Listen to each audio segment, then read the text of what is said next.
Hello, I'm Cassie and I have the pleasure of interviewing Dr. Michael Wald, who has been nicknamed the Blood Detective, for his keen ability to zero in on health problems and find natural solutions. Dr. Wald also has several degrees and certifications, including board certifications in nutrition. At Dr. Wald, we've been getting some questions via our email for people wanting to know about some lab testing. Now, this seems like a big, important thing to you with your blood detective. Can you tell us a little bit?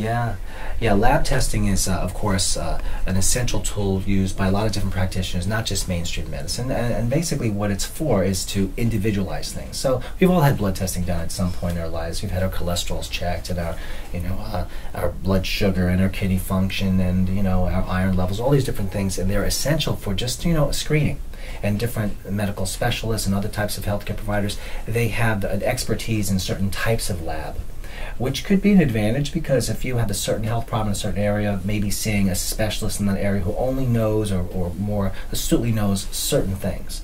Now, as a blood detective, which means I've been given that unofficial title of someone who just looks deeper, I'll do testing in many areas of medicine and healthcare at one time because I think that's just it's a more sane approach because our organs and body systems are not separate. Separating out labs and having them read by individuals out of context often misses things, which is really where a lot of the advantage, my advantage comes from, being able to identify lots of problems that, again, very astute practitioners in other areas may not have found.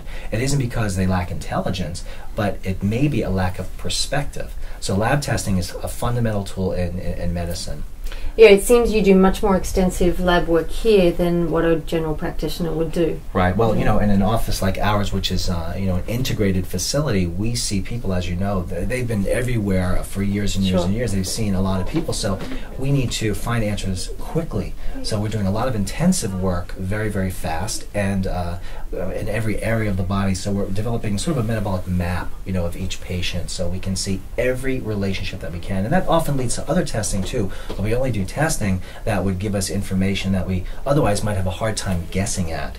And so we can develop food plans and lifestyle plans. Okay, well, Mark has a question in terms of if blood testing is the best way to figure out what vitamins, minerals and foods he should be taking for his general health. He doesn't have any health problems. Okay, so first of all, there are tests for virtually everything, and for vitamins and minerals are no exception, but these tests aren't 100%. So for example, if one checks what's called a plasma or a serum level of, let's say, vitamin A or vitamin C or B12 or folic acid, that just gives us dietary intake of the vitamin for just a few days. But that still might be important because if someone is always deficient, they'll be deficient the last few days too. But if you're not, it might not reflect.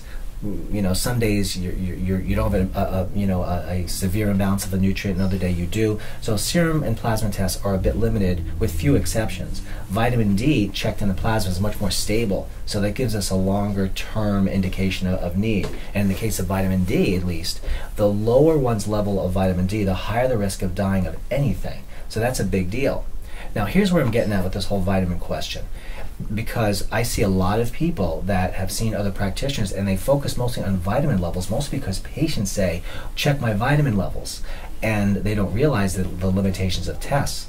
There are other sorts of tests that check how the body uses different vitamins, which is, of course, a very, very key distinction. So, for example, there's a test that is done by every major lab in the United States. Every doctor can do it. It's called homocysteine.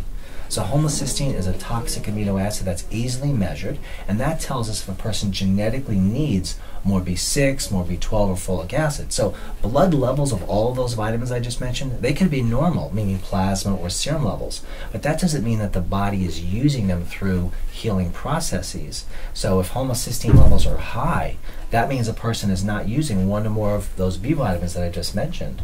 So you'd give them supplementation until the homocysteine goes down, regardless of what the plasma or serum level of the vitamin might be. So Mark's question really is, is blood the best way to figure out my nutritional needs? It's part of the answer, Mark. It's not the whole answer, but it's a major part. And then there's, symptoms. If someone has, little bumps on the back of their arms, for example, and they're feeling cold all the time, that's probably a vitamin A issue, or it might be an essential fatty acid issue. And then there are tests that can be done, and they might agree with that, which means that, my suspicions were probably right. And then I might have, Mark fill out questionnaires as well, which also might point us to supporting those areas, the lab work, creating a higher probability that it's right, or it might point us in other directions. So we don't want to get overly reliant on the lab, but we certainly don't ever want to neglect it.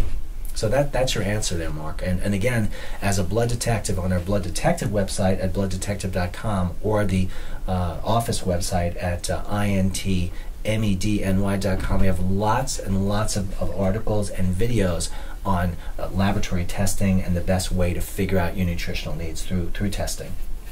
So that's what we would do there.